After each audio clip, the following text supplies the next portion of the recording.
Mike Prendergast, a guy who knows an awful lot about French rugby, who's been in the French system for a long time now. Mike, what can Ireland expect from this French team at the weekend? We've seen France come into championships before. They haven't been in the best, I suppose, state from an organisational point of view, but you still can't take them for granted. Yeah, what to expect exactly? You don't know. That's the million-dollar question. Obviously they've a new coaching staff in with Jacques Brunel taking over from Guy Noves, and he's brought in his assistants around him as well. Albeit I know he went for the likes of Fabien Galtier and Frank Zema, who's with Clermont, Patrice Galazzo, guys like this. And unfortunately for his point, they're all under contract with their clubs for another couple of years. And I suppose, look, they're head coaches as well. They're probably all eyeing that job themselves, you know. So basically, what it is, they went in, they put Brunel in, hadn't organised their assistant coaches. They had a couple of guys that were contracted with the FFR, which would be El Assad, for Toulouse player and coach. He's gone in as a backs coach. They have Julian Bonaire gone in doing their line out. It's his first job, international job. Big, I suppose. It's a big ask, albeit he had played with him a number of years ago in Bourgois, and he's a smart guy. He runs a very good line out himself. But look, when you're a coach, it's different. You know, you're presenting.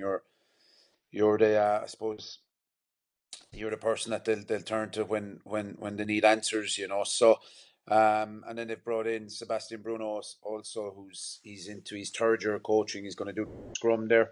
Um, and then with that, they've Philip Ducy, who I worked with in Grenoble as well. He's the kicking. They brought him more as a consultant. He's with the FF4, and a guy called Jean-Marc Beverad, who's actually he's more of he's an educator, which is a coaching coordinator over here. So yeah, they brought in Jean-Marc Beverad also, who's going to do the defense. You know, as I said, he's a coaching coordinator with the FF4. So um, it's and the thing is with Brunel, he's more of a manager. Manager over here being more of a kind of director of rugby. Effectively, that's what he was in Bordeaux for the last. Well, this season he was actually the forwards coach before that. He's a guy. Look, the other side, he's a guy with a lot of experience. He's Six Nations. He was a French forwards coach back in the early 2000s with Laporte for 7 seasons, and he's 5 years done with Italy and did a fairly good job there. He's won a top 14 2009 with Perpignan. So he's a lot of experience. He'll know the players. I suppose that's why he's their team came out there earlier on, and Jalibert is going to play a 19-year-old lad who's a serious talent. It's a huge, I suppose, stage for him, considering he only started playing top 14, not even at the start of this season, kind of a month or two into it.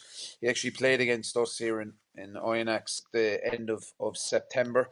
He played full back for them, so he's a type of player, that can play different positions, but 10 is obviously is something that's his out and out position. And he's been going very well there with Bordeaux, but it's a huge ask. But in saying that, I like the balance of their team. And it's, at halfback they've put Machino, who's obviously an experienced guy. He's a kicker as well. There's a lot of thought put into how they've picked it. That's why I like the balance of it. They have Machino that takes that pressure off Jalibert, who's more of a running 10. They've Chavancy and Lamarat picked in the midfield, who are both powerful guys. And Chavancy's got a good short kicking game. And Palis is the fullback who played with Cass there a few weeks ago against Munster, although albeit didn't have his best game, but he's a good player. He's good under high ball. He's got a very good left foot. So from a point of view of strategically, they're coming into it. Although albeit they mightn't be the best prepared because they've new players, new staff. Um, but from a strategical point of view, he's picked a team with quite a good balance. He's picked like traditionally they have a very big pack. They've actually quite an athletic pack, kind of mobile pack, especially with their back row with Gordon at 8, and Camera and Laurie, who plays with Racing. So they've picked quite, especially a back row mobile. They've left out Picky Moles. Isn't in the best of form at the moment, but I suppose you would. He's one guy that when it's needed at an international level over the last number of years, he's done it. So yeah, they've I like the balance in their team effectively. What will show up? I know they'll come out of the blocks for sure. What's expected? There's not huge expectation because I suppose um, haven't delivered over the last number of years. So I do think to come out of the blocks, and but I do still think Ireland will have that too much, or will have more obviously experience. First game as well. You look back to last year. Ireland lost to Scotland. They're not going to they're obviously not going to try and make that mistake again. So they'll be very, very aware. And obviously, then the knock-on effect, or the games that lead after that are three home games. Every game in the Six Nations is difficult, but when you've three home games, it can really set you up. And they know they'll have the whole nation behind them. Rugby at the moment is on a high in Ireland, especially with the likes of Munster and Leinster going so well. Um, and I just think that that's something that will drive them. There's huge competition in their team at the moment, Ireland do, for every position. You could probably pick two or three very good Irish sides now as we speak. Um, so yeah, it'll be an interesting one because it's the first game with France. I know you say you don't know what to expect.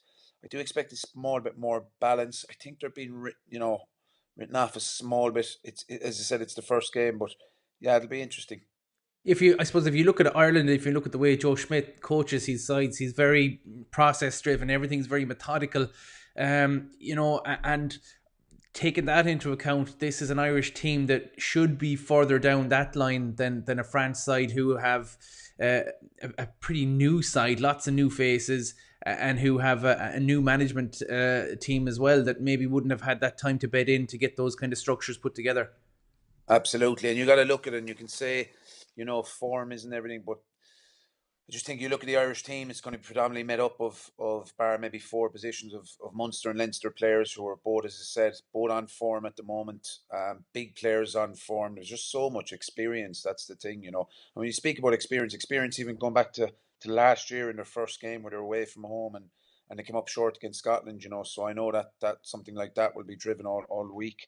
Um, and as you said, they've far more settled side of world class halfbacks. They've a very, very functioning, strong set piece. Albeit France's set piece is something that that it's a strength of theirs as well, with the likes of Slimani and Poor at loosehead, and Slimani at tight head. So their scrum, when you look at what they've picked as well, France, they've picked a side, I suppose, that they're really going to look at their fundamentals, and that's what they have to look at the moment. So, from a selection point of view, it's quite smart in terms of they've picked two good scrummaging props, but quite lively, especially Porro around the pitch. He plays at Bordeaux, and they picked quite a tallish back row, especially with the likes of Laurie, and they have line out operators there. So you'd imagine their set piece will be quite strong from a kicking point of view. As I said, they're 15. Has got a very strong kicking game. Mashro's got a decent kicking game. Chavancy.